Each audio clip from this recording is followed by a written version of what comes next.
With so many options, why choose Arizona State University? For me, the only online option was ASU because of the quality. Their faculty was really involved with their students and care about your personal journey. The dedication to my personal development from my professors, that's been extremely valuable to me. Earn your degree from the nation's most innovative university. Online. That's a degree better. Explore more than 350 plus undergraduate, graduate, and certificate programs at asuonline.asu.edu. Mark Megan's Weekly Roast. Proudly supported by Cialis for Men. Struggling with erectile dysfunction? It's nothing to be ashamed of. Cialis for Men 10mg film-coated tablets, which contains tadalafil, is now available without prescription. Just a quick, discreet chat with your pharmacist, in person or online, can help. Find it at pharmacies nationwide or visit www.cialisformen.ie for more details. To be taken at least 30 minutes prior to anticipated sexual activity. Always read the label.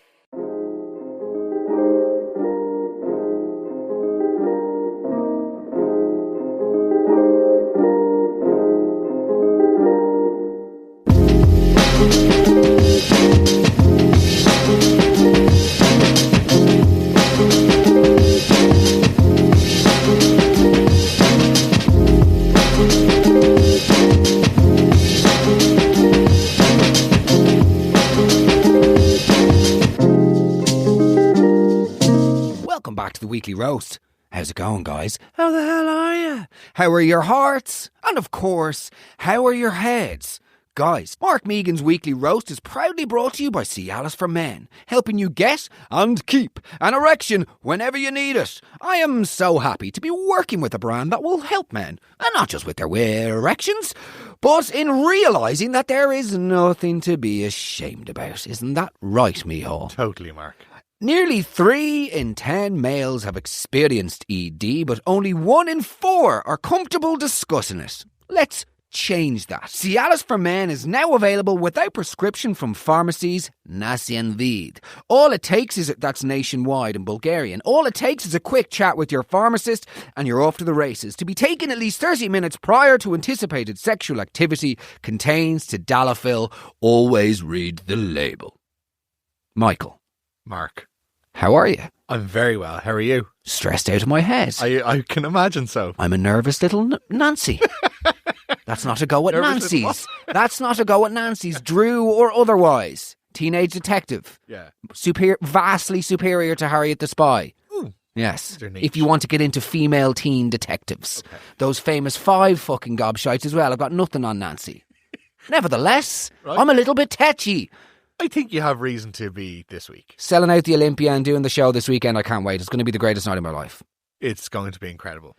When you're a comedian, you dream of... When I first had a video iPod, when I was 14, I remember watching Ricky Gervais's Politics in my bedroom, thinking that would be the greatest job of all time. Yeah. And lo, here we are. There's very little difference between the two. Me and Gervais. Yeah. 2 mildly overweight, obnoxious pigs who will invariably become shitter as they age, and their once perceived genius is actually just a little bit of juvenile literary, do you know what I mean? 2 fucking egomaniacs with brilliant people at their flanks who lift them until eventually people go, this guy's just a wanker, do you know what I mean? And the takes become stale. Nevertheless, I went out this weekend to try and get some gear. Okay. Don't worry, I haven't relapsed. I mean, clothes for the live show. Lovely. Okay. Because I actually had a top up, but Darren was like, no, you need to go all black always. Okay. Good stuff. So I went in. Do you know what shop needs to be absolutely ridiculed and roasted? Tell me, go on. COS. Is that too niche? I think for anyone who has gone to COS, they'll know exactly what you're talking about. Trying on clothes from COS is it's like getting physically roasted.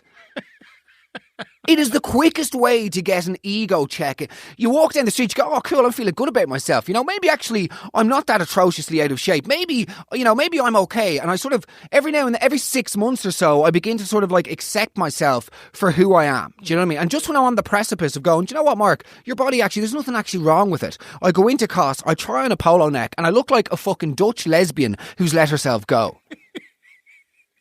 staring in front of myself in the mirror like an obese Steve Jobs, Stephen Flops. I hate cos. Who are those clothes supposed to... Unless you have a body like the food critic in Ratatouille. Oh, I like that. Yeah, very good. Childhood Ratatouille. Yeah, him. Unless you have a body like him, you're not wearing fucking cos. That's very fair. Tried on a raincoat last week. I look like one of the traitors. There's that sponsorship gone. The person who wears cos is the girl or the guy in your WhatsApp group who like thinks they're real demure and sophisticated. You look like a Swiss paedophile, Katrina. You don't look continental, you look continental. Do you know what I mean? So anyway, the energy's a bit spiced. Yeah, so you didn't buy it? I didn't buy it. No, everything... By the way, fucking cropped. What is this? Yeah. What is this, a roller disco in 1980s homosexual Miami? I don't want to wear a crop top. I've got a fucking dad bod and it's Irish weather. There's a lovely t-shirt and where's the bottom of it? It's gone. What is this cropped era? There's some jeans baggier than fucking LL would have worn back in 95. If I try those baggy jeans on, I look like a gyalt. I hate modern clothing. It's just so... I don't know. No, I'm with you. The crop tops are ridiculous. The crop tops is absurd. Oh, there's a lovely denim jacket. That goes just past my nipples. Great stuff. Looking forward to being an extra in the Scissor Sisters news video. Do you know what I mean? What the hell is going on here? It's like you go into H&M and you're like, oh, there's a lovely jacket. I'll wear that. There's a blazer. Yes, nice and simple, black, lovely. I'll wear that to the wedding. On the back, it's got silver studs. It says, I want to suck your blood. Cool. Or like, my history is cold. What does that even mean? Who writes this shit? Nevertheless, welcome back to the Weekly Roast. Megan does fashion. Oh, good to see you. You're in some form. I'm in flying form. Guys, it's the roast of parent-teacher meetings. Let's just get straight into it. I have another one for you. It's not really parent-teacher meeting related, but it's got to do with a teacher and another one of my cousins. We are all probably loons, Mark, but my cousin had went to my uncle's house for the weekend with a few other cousins, and he's a fancy fuck, so he has a hot tub. So he put everybody in the hot tub, in their swimwear and whatnot, to have a jacuzzi party. Okay.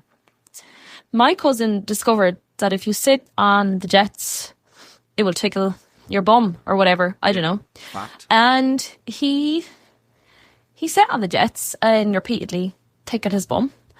And my uncle basically told him to stop. And he did, because you've just been an exploratory child, I'm sure, whatever, I don't know. And my uncle was called in to the school. So, like, basically as like a kind of a concern, because in the weekly news roundup, my cousin had said that when he went to his uncle's house at the weekend, that his uncle blew bubbles up his bum, and there was a safeguarding concern for this. Unbelievable. Shout out to the school. Yeah. Excellently handled. Doing their job. Instantly called them out on it. Absolutely. I mean, in defence of the hot tub and of the kid, we've all been there. Absolutely. Discovering the bubbles going up your arse, it's a weird one because you're doing it and you're like, well, this is weird because usually I'm very loud and gregarious and now I'm just quiet in the corner. Not that there's a corner in the hot tub, but you know what I mean? Now I'm just sitting there, like my dad is there and my brother, but I'm just quiet and there's bubbles going up my hole.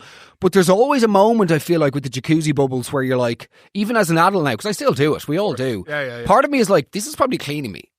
Yeah. And then you realise, no, because hot tubs, I think jacuzzis and hot tubs are potentially the most concentrated. Apparently they are like horrific for bacteria. Yeah. Like absolutely atrocious. Do you remember the hot tubs that were in Bondi or in, what was it called, Burn? There was a disco in Stillorgan in South County Dublin in the mid-90s, and they did this thing where it was like a foam party, but then they also tried to have a beach party, which was just this large pool. Honestly, you could drink a boot. You could fill one of those like cartoonish Oktoberfest boots of water from the River Ganges, right where a lad has just shat, bathed and defecated, okay, and gotten sick. You could down that with a pint of cholera-fused Sunny Delight and you still would walk away with less infections than the pools that they had in the Bondi Beach. Horrific. Also, of course, people just stole people's shoes. Of course. These lads going, yeah, with 2 pairs of Dubartis over their head. You're a thief. any opportunity. Well, Now, it's happened It was again. effectively like a large petri dish of gimps. It was disgusting. It was absolutely disgusting. But no, hot tubs are apparently lethal when it comes to bacteria. But whenever you're doing the bubbles up the arse and you're like, this is great, there's always a moment when you're like, oh, that's too far now. That went in somewhere different to my bum. That like circumvented the hole and has gone up to one of the lungs. There's a part where you get this weird feeling. It's like you almost get a rush in your belly and you're like, oh, what was that? I didn't like that now. Yeah. That was too much bubbles. That was too much fun. Do you know what I mean? So yeah, I think fair play and well done. Yeah. When I was about 13, my dad went to my parent-teacher meetings, came back, told me that everything was fine and that I was just chatty and that was the main problem. Then a few months later, he told me that one particular teacher told me that I had no flair, but that I wasn't to repeat it. And naturally, I did indeed tell everyone. And she was also the same woman who told us that Santa wasn't real. Now, obviously, we were all a bit old at that stage to still be believing, but there were a few only children in the crowd who were definitely shocked. Shocking. Awful. The no flair, excuse me, the no flair thing is disgraceful. What do you mean? Like, what sort of like character feedback? What sort of character evaluation are you delivering here? Do you know what I mean? It's a child. No flair. She's not a fucking Italian striker who's just been purchased by Millwall. What is your teacher Eamon Dunphy describing an early noughties Ronaldo? Yeah. Do you know what I mean? Doesn't do the Mochanelock with pizzazz. What is this Maldini when he's on the attack? You know what I mean? No fucking flair. You're not talking about Luke Chadwick's right foot. Do you know what I mean? You're not talking about Karl Poborski's headers. You're not talking about Varane running in from the corners. Do you know what I mean? I love these rogue references. You're talking about a child. I feel like some teachers, as great as they are, some teachers don't realise the damage that they can do with flipping comments. Like I still remember some of the shit that was said to me by teachers when I was like 11. Yeah, I'm the exact same. And don't get me wrong, in hindsight, I'm like, yeah, I was like, troubled and a difficult a child at times. But there's the important word. I was a fucking child. Yeah. I was 11 years of age. It's not my responsibility to regulate my emotions and to conduct myself as an adult, because you were the adult in this scenario. Loco parentis. You are acting as the parent. Why are you losing your head and saying stuff like, I've had teachers say to me, just wait until you get out there to the real world. You'll have your fucking head handed to you. You'll have the shit kicked out of you. I've had people saying that you're going to get slapped and stuff. It's like, good stuff. They weren't wrong. Do you know what I mean? I'm with the teachers on this. The teachers were definitely seeing something, but yeah, it's still outrageous to be saying this shit to kids. I totally agree.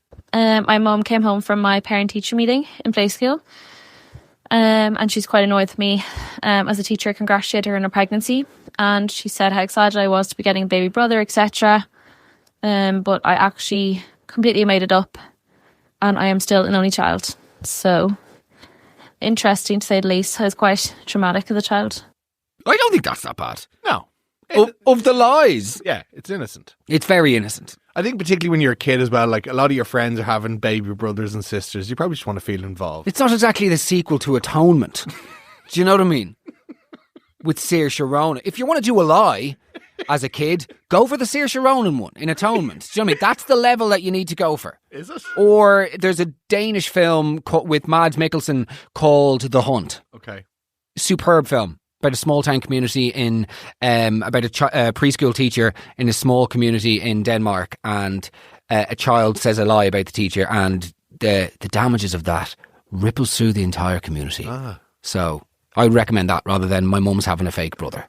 Do you know what I mean? It's not too... Some of the lies that I would have done as a kid, vastly, vastly superior to that. Are there any that you can recall? Well, yeah, I remember prank calling a friend of mine's mum. We were over in his gaff and just doing stupid prank calls, because that's how I spent from age 8 till...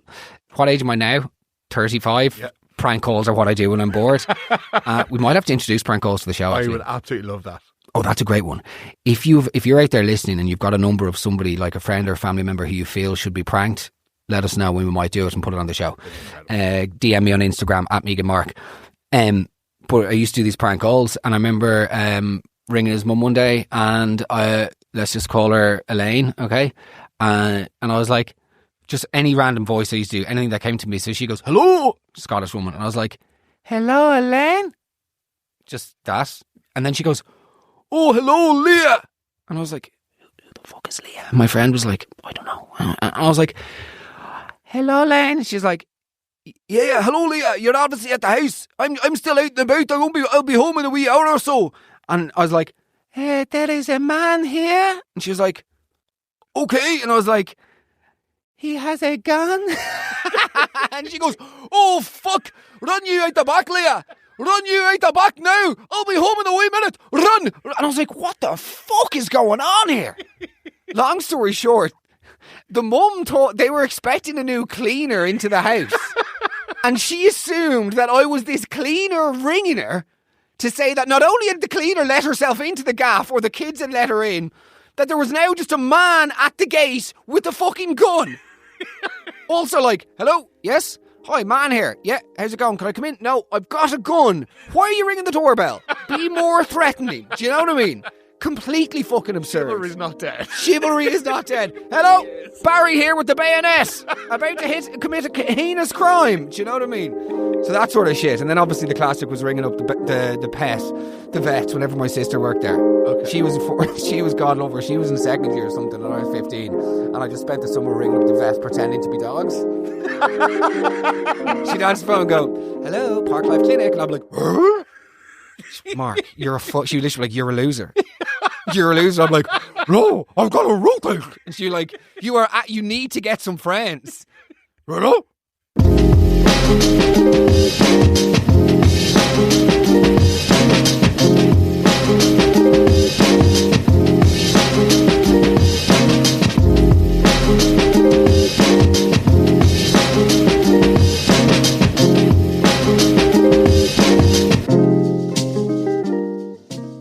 Hi there, not quite during parent-teacher meetings, but I had taught the RSE lessons to my second class a few years ago, where you teach like the correct body parts, and we use anatomically correct dolls to teach these lessons, all very above board.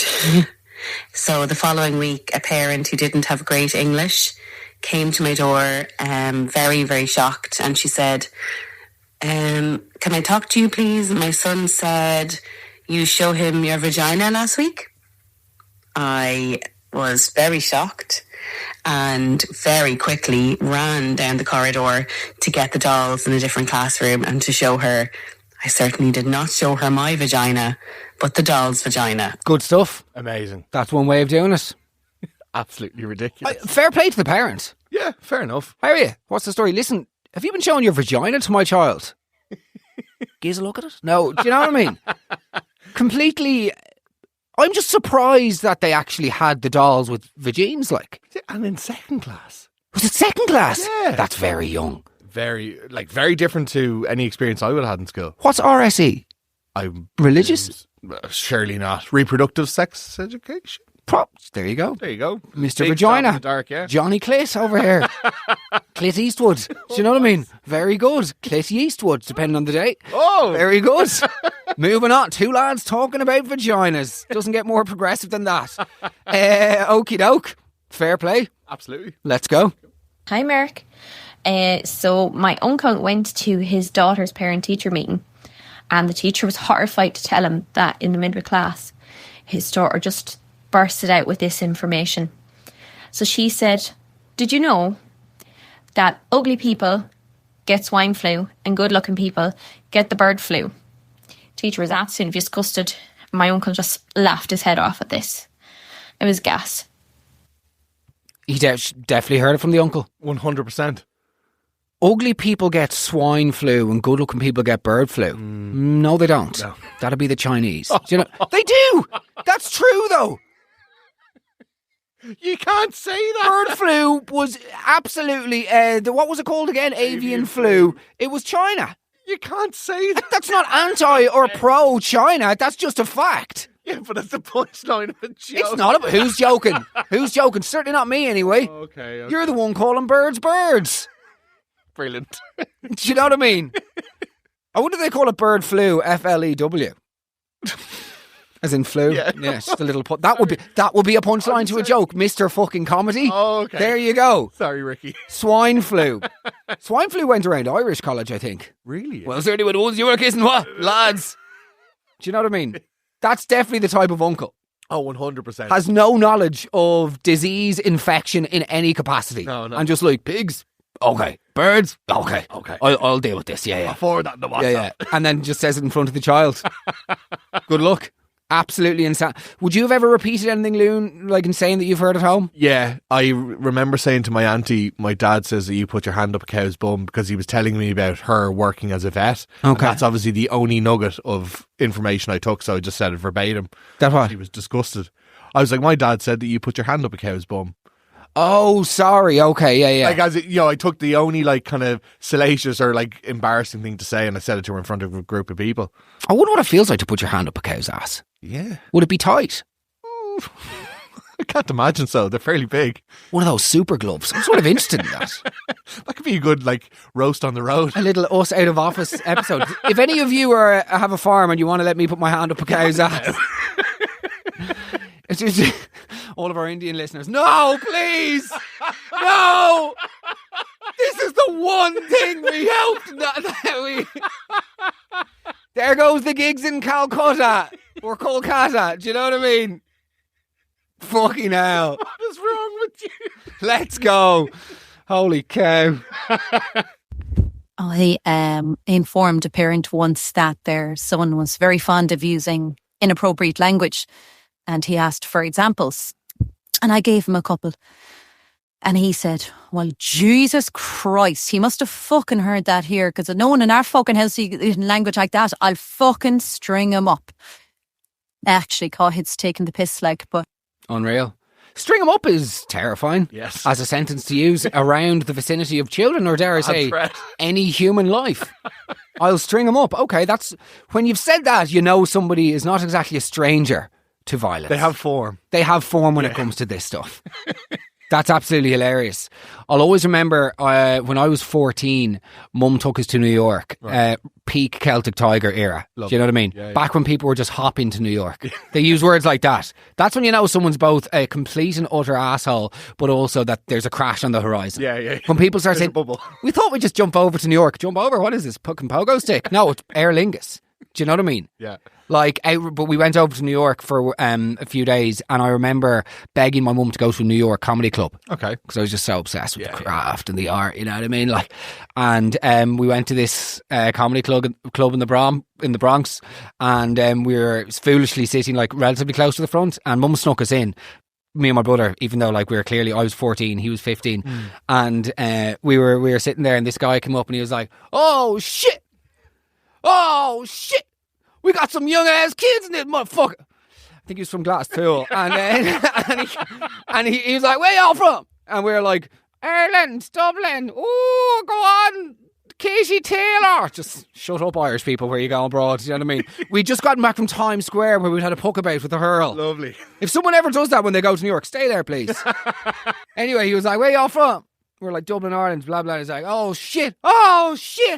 I got these kids in the audience. I gotta do my clean jokes tonight." Everyone's like, "Oh," and he goes, "So I was fucking his hoe in the ass last week." And I was like, "Let's go! Hook it to my motherfucking veins." Got the biggest laugh ever. It was unreal. I love it. So yeah, let's go. Bad language. Here's a goal for you. Where you love our self-improvement, self-enhancement, eradicating the sort of feelings of who we really are. Yeah. Do you think that we can get to the end of the episode without cursing? If I can get to the end of the episode without cursing, okay. If I can't get to the end of the episode without cursing, I will donate €50 to a charity of your choice. And if I do, you have to donate £200. You have to donate €50 to a charity of my choice. Okay. Let's go. Okay. Yeah. Okay. Yeah. On y va. Right. Let's go. Hi, Mark. When my son was about 10, he went through this period in school where he told nothing but lies. News of the week involved telling the class that his father was a member of the Secret Service, or that we had these very exotic holidays travelling all over China when we would spend 2 weeks in West Cork. So one day he came home and he said, the discussion in school was about what your parents did for a living. I was a nurse manager at the time, and he decided in his wisdom that he would tell the class that his mother was a lap dancer. Okay. Now, I questioned at the time, where did he get this from? He was only 10 years of age. But he had Past Secrets lap dancing club in Cork. Let's go. Became a little bit preoccupied with it. So off I went into the parent-teacher meeting alone, armed with this information. And I thought, how am I going to tell this teacher? So I am not a lap dancer. Now I'm the most unlikely looking lap dancer. So in I went and I said, I need an opportunity to tell this woman that I'm not a lap dancer. I'm a nurse manager. But the opportunity never came up until at the end when we were finished. And I said, oh, listen here, I got to approach the elephant in the room. I'm not a lap dancer. I'm a nurse manager. And she smiled at me and said, kind of gathered that. So I didn't know whether to be mortified, I just did not have the body of a lap dancer, or amused. Anyway, clear that one up. But she didn't look too convinced. It's not the first lie that I'd reach for as a child. No. Usually you'd be thinking, my dad's friends with Roy Keane. Yeah. We're millionaires. You know what I mean? You can get away with. There are different types of lies. Oh, we're going to... I have a house in Disneyland. Yeah. Do you know what I mean? Mum likes to get the jabbers out in Secrets Lap Dancing Club in Douglas. Do you know what I mean? It's not exactly, Mom's double jobbing in the pillows is a weird one to disclose to You've seen my mum's cans. Yeah, massive. She gets paid for that. She gets them out. If you head down to Secrets by the River Lee every weekend, you can get her arse in your face. Do you know what I mean? Yeah.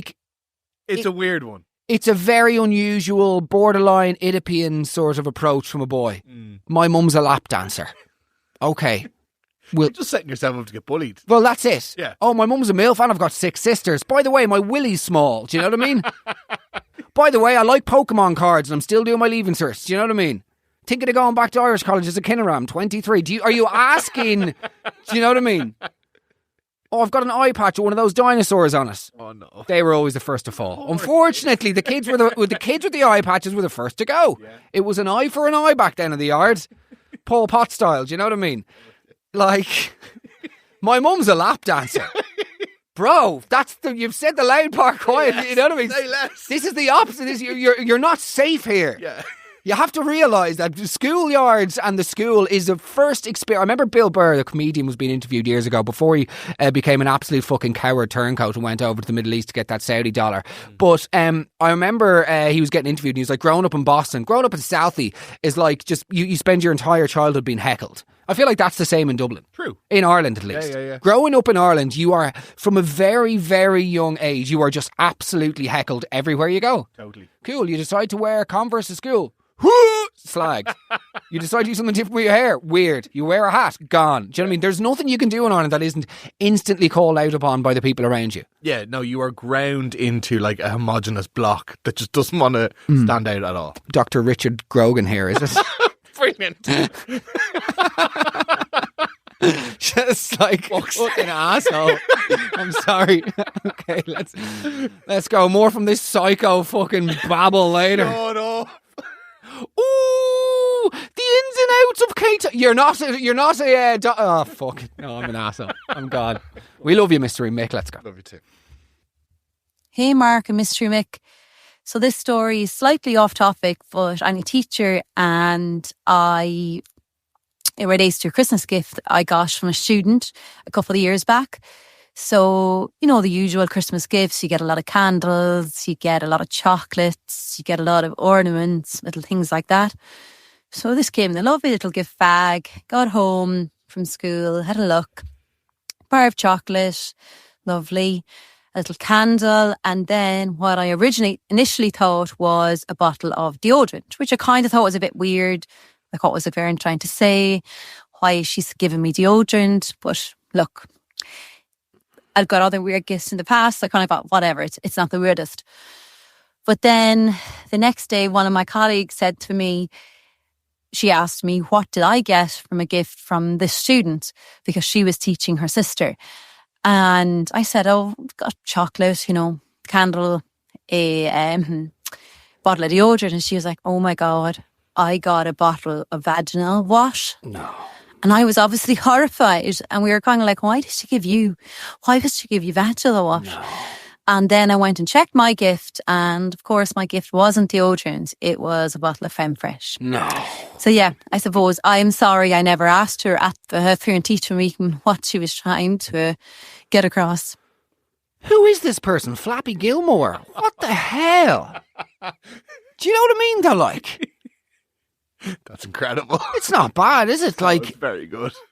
What the hell are you doing? You can't, no, there's no way that she's there like, oh fuck, it's, okay, we've got to give Mrs. Delargy something.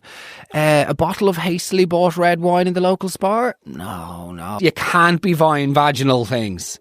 To give her the benefit of the doubt for a second, do you think she knew what it was? Like, do you think she was just buying like a beauty product?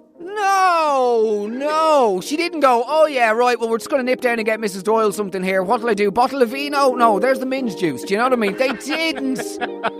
But the fact Femme Fresh, man. It's like, there's literally a pic. I think pretty sure that the spokesperson for Femme Fresh is just like a little talking vagina. Okay. It's like the Microsoft clip, but it's like, just lips. You know, yeah, just the lips. And I was like, do you know what I mean? This is just juvenile. The level, the podcast has, because this is a busy and stressful week, all intelligence and decorum is gone.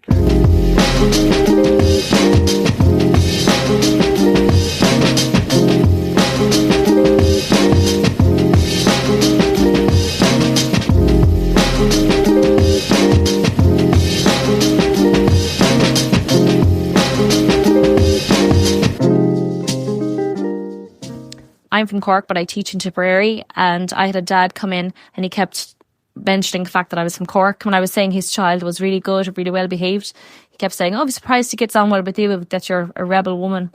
And then every time I said anything nice about the child, I'd be like, oh, he's doing really, really well with his handwriting. He'd say, up tip. No. And he said it. Up tip is just completely ludicrous. What sort of a Fred Flintstone? Do you know what I mean? What a legend. That's the type of person that shouldn't be allowed to reproduce. No, yeah. A Tipperary man whose response to everything is up tip. The next time he tries to reproduce, he should wear 2 Johnnies. Hey! Let's fucking go. Yeah. Back to the minge. No. Just. That is. People. So he's actually excelling at long division. Up tip. Sorry. So William's doing great with the history now. We went into the up tip. Sorry, we did a full section on the Suffragettes up tip. Are you okay, sir? You're dribbling onto your Gym Plus coffee hoodie. Your quarter zip. Do you know what I mean? Are you actually all right? Like, so what I would be concerned about is his emotional development. Don't tip. Do you know what I mean? I think he actually could be suffering. Don't tip. Like what? It's completely absurd. He just loves his county. He's going to bury him with a hurl in his heart. There you go. Do you know what I mean? Let's go. Hi, Mark. I had a parent-teacher meeting before for senior infants, and the mum and dad came. So whenever there's a mum and dad there, like you'd have 2 chairs sit in front of you for them both to sit down and have a chat.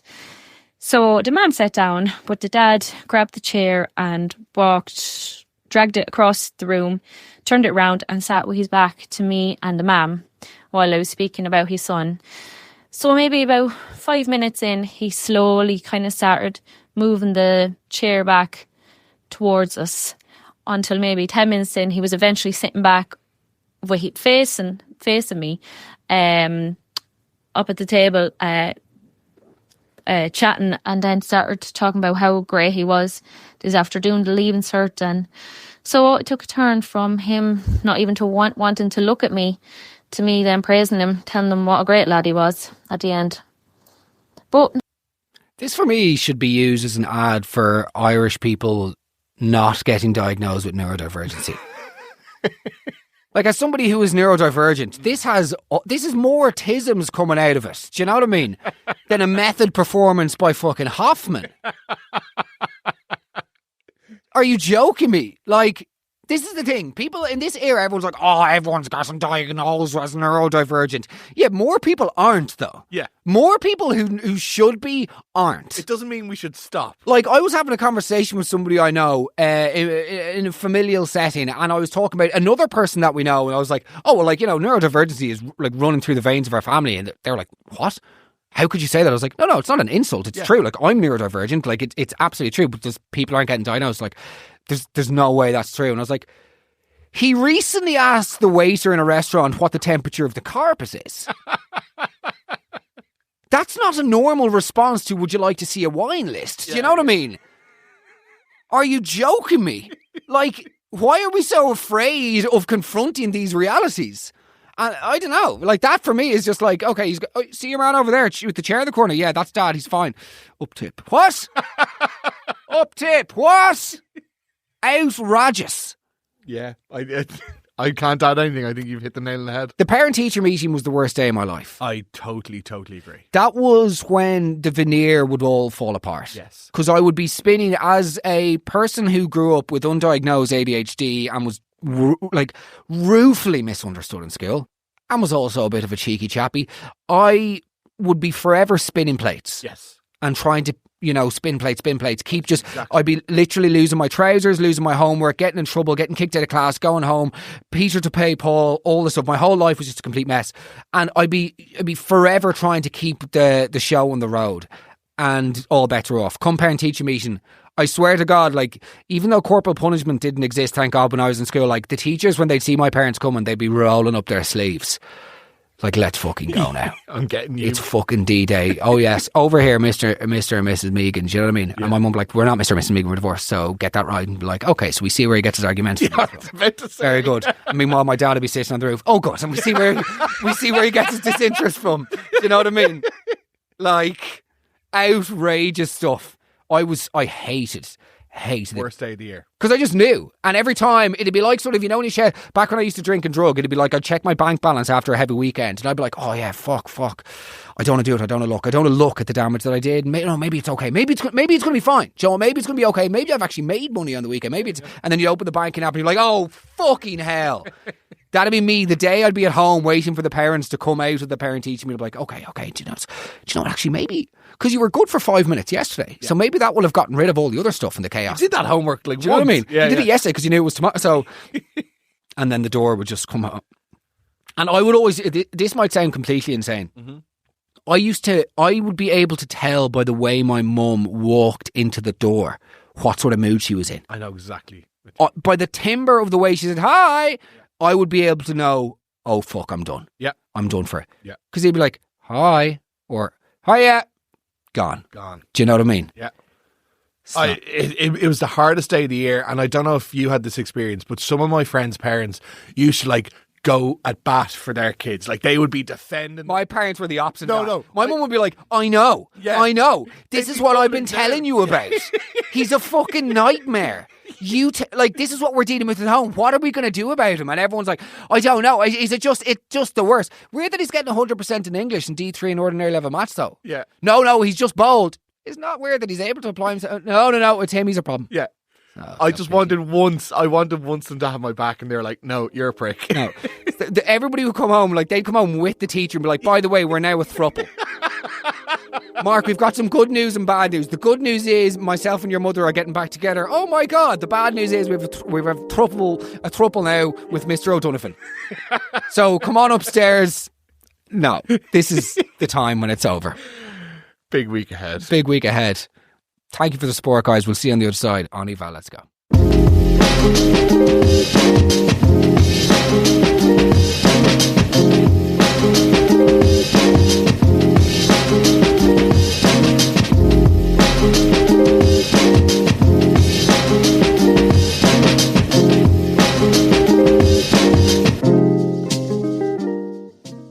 Mark Megan's Weekly Roast. Proudly supported by Cialis for Men. Struggling with erectile dysfunction? It's nothing to be ashamed of. Cialis for Men 10mg film-coated tablets, which contains tadalafil, is now available without prescription. Just a quick, discreet chat with your pharmacist, in person or online, can help. Find it at pharmacies nationwide or visit www.cialisformen.ie for more details. To be taken at least 30 minutes prior to anticipated sexual activity. Always read the label.